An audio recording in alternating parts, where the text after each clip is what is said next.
going to have to deal with me. I ask you a simple, maybe rhetorical question, Skip. What player has done that to Steph Curry this entire year? It has not happened. This is what is going on here.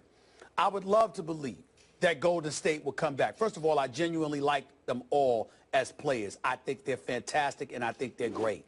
And regardless of how I'm getting on Steve Kerr, he has proven that he can coach. He's a 5-time champion as a player, okay? And he deserves our respect. I just didn't think he deserved Coach of the Year because he only coached 39 games. Not because the man can't coach. It was because he only coached 39 games. That's the only reason I was opposed to him winning Coach of the Year. He has proven his worthiness. But, Skip, I don't see a coach with answers. Somebody suggested to me start Sean Livingston, bench Andrew Bogut. I'm not sure if anything would work at this point. But the irony in all of this, Skip, as much as I want to believe that Golden State will come back and have a Game 7, because I would be there and I would love it, and as much as I would prefer to be in San Francisco, meaning Oakland, rather than OKC, the bottom line is this. I can't see two sharks in Durant and Russell Westbrook in blood-infested waters that is the Golden State Warriors. And I don't see them I can't see how they'll pass on chomping them to bits. I just can't see it. And then when I think about Steve Kerr, Skip, here's what you want. You want me to tell you something, Skip, that you may not have even thought about? If you recall, Steve Kerr in 2007 became the president and general manager of basketball operations for the Phoenix Suns. Who was this coach, Skip? It was Mike D'Antoni, who you call Mike Antoni. You said take the D out, right? Skip, why did D'Antoni end up leaving Phoenix? He ended up leaving Phoenix because Steve Kerr and Sarver wanted the man to hire essentially what amounted to a defensive coordinator to figure out a way to stop people because D'Antoni just wanted to score. And D'Antoni didn't want to hire Tom Thibodeau. So ultimately, he had to end up leaving, and he ultimately went and took the Knicks job.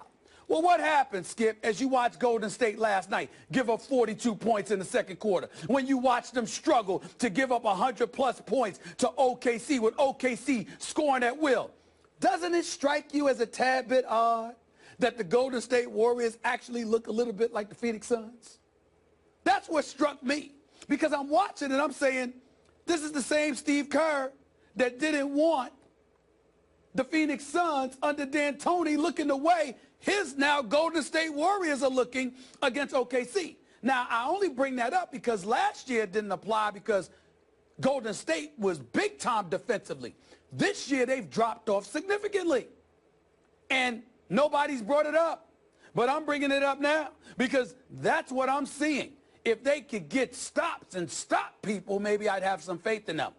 Right now, I'm at a loss. Draymond Green looks horrible. I'm glad he didn't get suspended, even though some people are going to look at that video with him tripping Enes Kanter last night and say, once again, he should get a flagrant one or something like that.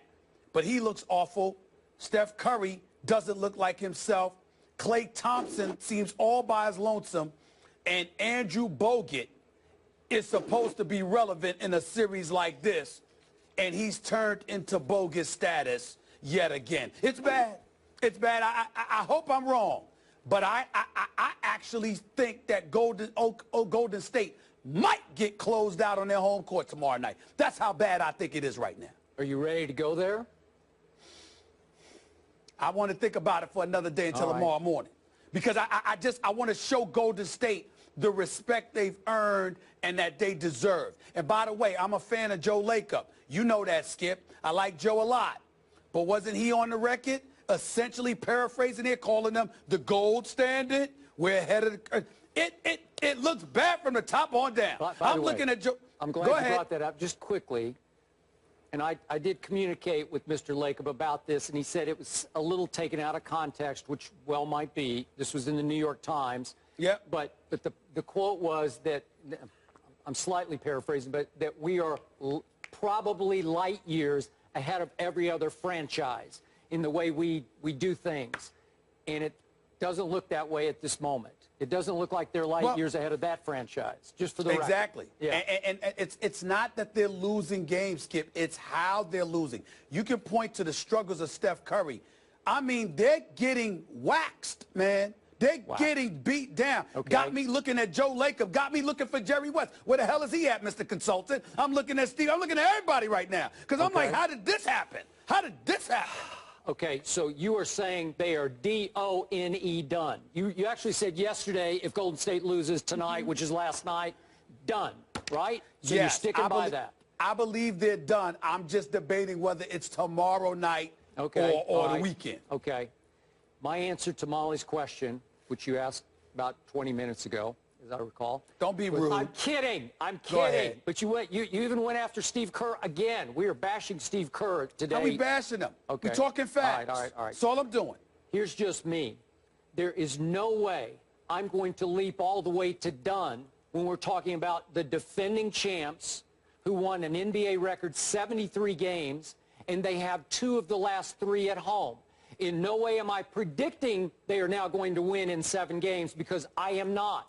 I'm just telling you I'm not going to write them off, because I do believe Golden State, on pride, guts, energy, whatever, they will win Game 5 at home. I just think that they've come too far. They've done too much. They have greatness about them. They have proven greatness, and I think they're going to win Game 5. And Stephen A., again, my most glaring stat so far in these 4 games is that, look, just boil this down for me. Oklahoma City has shot 29 more free throws in 4 games than Golden State and made 32 more free throws. Think about that. That's 8 more free throws a game. Well, that alone will get you beat, and they're getting annihilated. But my point is that why do the refs favor one team? Well, again, Oklahoma City's gotten its breaks from the referees, but in general, you win over the subconscious, the psyche of the referees, because you just flat out play harder than the other team. Russell Westbrook is playing harder than anybody in the other jersey. Anybody. Everybody on Oklahoma City comes in, they scrap harder, they fight harder, they dive for loose balls, they win 50-50 balls, and the refs are rewarding them or awarding them for their guts and drive. And I think that's going to change. Is it tomorrow? Yeah, tomorrow night at Golden State. I think they'll win Game 5. And then let's flip the script. I'll tell you the truth. As much as I admired the maturity of Kevin Durant and Russell Westbrook, they're going to feel more pressure back home than they have ever felt in their careers, because everybody will expect them then to do exactly what they did in Games 3 and 4. And you know and I know, sometimes the shots don't fall when you get a little jittery, and it can be a little different, okay? Well, we saw that big time with your boy LaMarcus Aldridge. I'm talking about talk about Don't jittery. I mean, my Lord, I mean with LaMarcus Aldridge, I'm not gonna lie to you. I was wondering whether or not he was wearing a diaper or something. I mean, it was that bad. It was that bad. But I will tell you this. I would never say that about the Golden State Warriors. And there's a couple of things that I want to point out here. Again, they're first class all the way. It's impossible to root against them in most instances.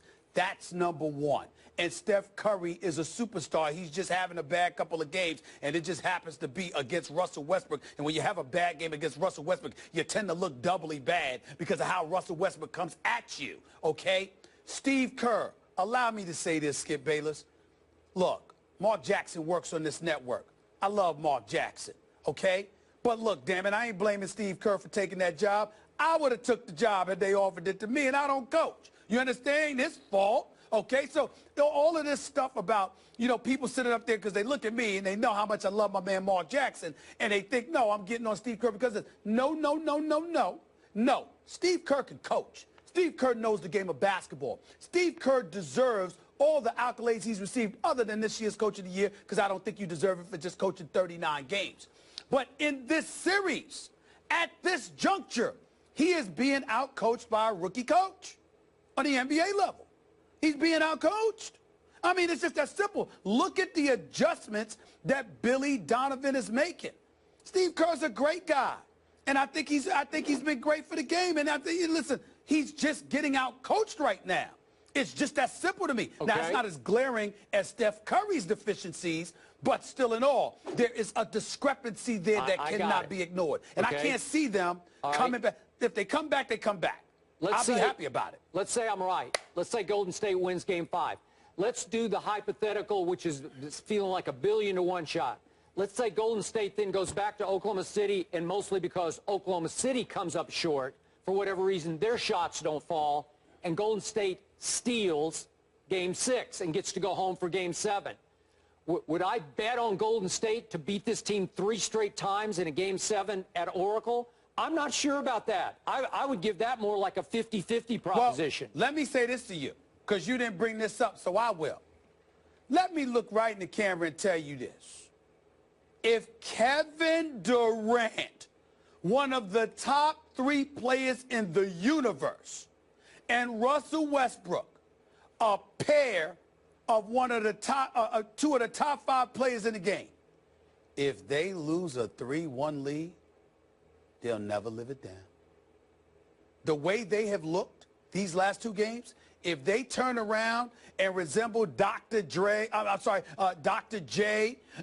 Daryl Dawkins, Chocolate Thunder, and Caldwell Jones, if they sit up there and they look like those boys against Boston in the early 80s, and they surrender a 3-1 lead and lose this Western Conference Finals, after looking the way they've looked in games 3 and 4, they'll never live it down. They'll never, I'm telling you right now, they'll never live it down. Kevin Durant and Russell Westbrook, you want to talk pressure? Fine. I don't think it's pressure yet, but they can't lose this series, not after being up 3-1 and looking the way they looked. They didn't win get up this one by luck. They've annihilated them. Okay, but remember, just last playoffs, your man CP3 blew a 3-1 lead to the Houston Rockets. Not the same. Not the same. Not to say, Skip. Look, CP3, I keep telling you, when you talk about basketball, he's a miniature point guard whose primary strength is being an orchestrator, a delegator, a captain. In terms of being the muscle who actually gets it done, that's the LeBrons. It was the Kobes. It was the D. Wades of the world, people like that. That's Russell Westbrook and Kevin Durant. Russell Westbrook is legitimate 6'4". He's a big guard. He is the most athletic point guard in NBA history without question, okay? You cannot judge them by the same. Chris Paul is looking for a Blake Griffin or somebody to step up and deliver. Durant and Westbrook are called upon to deliver themselves. You cannot lose a 3-1 lead in this series and live it down. If they lose this series, and I don't believe they will at this point, if they lose this series, Kevin Durant and Russell Westbrook will never live this down. Trust me on that. Trust me on that. Well, I don't know. They could bounce back next year. I think they'd probably be the favorites to win it all next year. Well, I'm just saying, what I mean by that is that it will be attached to you for the rest of your career so long as you don't win the chip. Okay. Maybe on both That's what I ends. mean by that. All right, Stephen A., we don't have a show tomorrow, so I want to get it on the record. Skip says that Golden State wins Game 5. Who do you have winning Game 5? Well, he said he needed to sleep on it. Yeah, but we don't have a show tomorrow. You know what? I'll make my prediction. I got to think about it. I got to think about it. All right. I got to think about it. Maybe later in the show. It's hard to pick Golden State to lose on their home court. It really is. Okay, if they fire Steve Kerr tonight, would you then pick? I don't think Steve Kerr. Listen, man. I'm not going that way. Steve Kerr can coach. He's just getting out-coached by Billy Donovan, y'all. Okay. No, we'll let it go. We'll give you time. So coming up, it's the truth. Yes, later in the show, we want you guys to weigh in here. Is Westbrook proving that he's better than Steph Curry? Let us know on Twitter. Head to the First Take Twitter page and vote yes or no. We will share those results a little later in the show. To the East, how will LeBron and the Cavs bounce back after losing 2 straight against the Raptors? We'll tell you after the break.